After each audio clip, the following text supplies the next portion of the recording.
இன்னைக்கு நம்ம கிச்சனில் சூப்பரான ஒரு டிஃப்ரெண்ட் ஸ்டைலில் ஒரு ஸ்நாக்ஸ் ரெசிபியோடு தான் வந்திருக்கிறேன். வாழைப்பழம் மற்றும் தேங்காய்ப்பு சேர்த்து சூப்பரான போண்டா எப்படி செய்யலாம் என்று இந்த வீடியோவில் பார்க்கலாம். வெளியே கிறிஸ்பியாகவும் உள்ளே சாஃப்டாகவும் இருக்கும் இந்த ரெசிபியை மிஸ் பண்ணாதீங்க.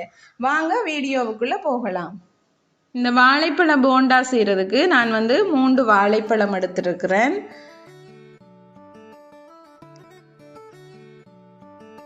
அதே மாதிரி ஒரு மீடியம் சைஸ் தேங்காயை இப்படி சின்ன சின்னனா திருவி வச்சிருக்கிறேன். நல்லா பூவாக திருவி வச்சிருக்கிறேன். அதே மாதிரி ஒரு மிக்சி கப்பில் இந்த வாழைப்பழத்தை தோலை நீக்கிட்டு சின்ன சின்னனா கட் பண்ணி எடுத்துக்கொள்ளுவோம்.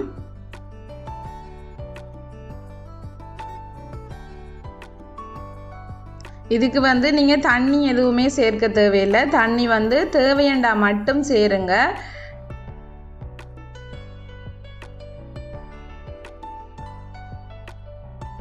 இதோட நான் 1 கப் சீனி சேர்க்கிறேன். அதோட வாசனைக்காக 3 ஏலக்காய் சேர்க்கிறேன். இதை அப்படியே மிக்சியில் அரைச்சிட்டு வந்துடுவோம். இங்கால பார்த்தீங்கன்னு சொன்னால் ஒரு பெரிய பவுலில் நான் கோதுமை மா எடுக்கிறேன். இந்த சீனி அளந்த கப்பாலேயே பாருங்கள், நான் உங்களுக்கு கோதுமை மா அளந்து காட்டுறேன்.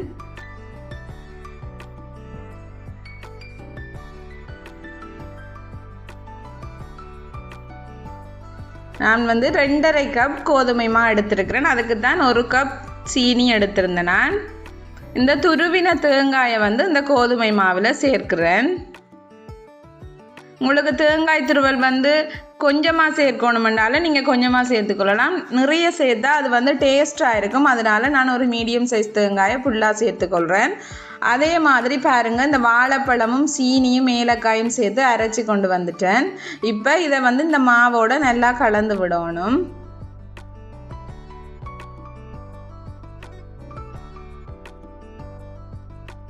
ஃபர்ஸ்ட்டுக்கு இந்த மாவு, தேங்காய், இந்த அரைச்ச வாழைப்பழம் எல்லாம் சேர்ந்து நல்லா மிக்ஸ் பண்ணி விடுங்க.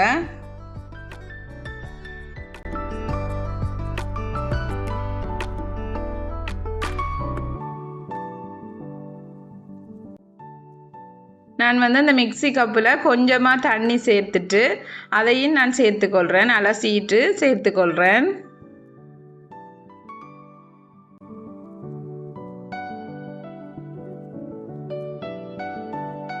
நான் இந்த மா சேர்த்த பிறகுதான் ஒரு கொஞ்சமாக அப்ப சோடா கொஞ்சம் சேர்க்கிறேன். அதோட எந்த ஒரு ஸ்வீட் ஐட்டம் சேர்த்தாலும் நீங்கள் கொஞ்சமாக உப்பு சேர்த்தீங்கன்னு சொன்ன, அதனால் நான் கொஞ்சமாக தூள் உப்பு சேர்த்துட்டு திருப்பியும் அந்த மிக்சி கப்பில் கொஞ்சமாக தண்ணி சேர்த்துட்டு அலசிட்டு அதை நான் சேர்த்துக்கொள்கிறேன். சேர்த்துட்டு இந்த மாவை நல்லா மிக்ஸ் பண்ணி விடணும் கையால். இந்த மா நீங்கள் எண்ணெயில் போடும்போது அந்த போல் ஷேப்பில் தூக்கி போடணும். அந்தளவுக்கு அதில் பக்குவம் நான் உங்களுக்கு காட்டுறேன். நல்லா கையால் பிசைஞ்சு பிசைஞ்சு விடுங்க.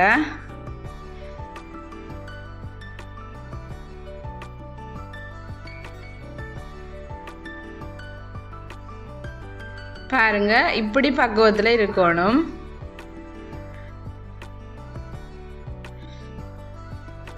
இனி நான் கையில் கொஞ்சமாக எண்ணெய் தடவிட்டு விறகு அடுப்பில் தான் இன்றைக்கு நான் சுட்டு காட்ட போகிறேன்.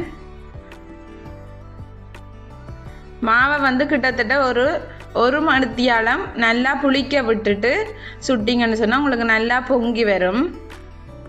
எண்ணெய் நல்லா காஞ்சதும் அதுக்கு பிறகு இந்த மாவை எண்ணெயில் சேர்த்துக்கொள்ளுங்க. நீங்கள் கைக்கு நல்லா எண்ணெயை பூசிட்டு மாவை எடுத்தீங்கன்னு சொன்னால் மா ஒட்டாமல் வரும். பாருங்கள், போல் ஷேப்பில் அப்படியே விழுகுது.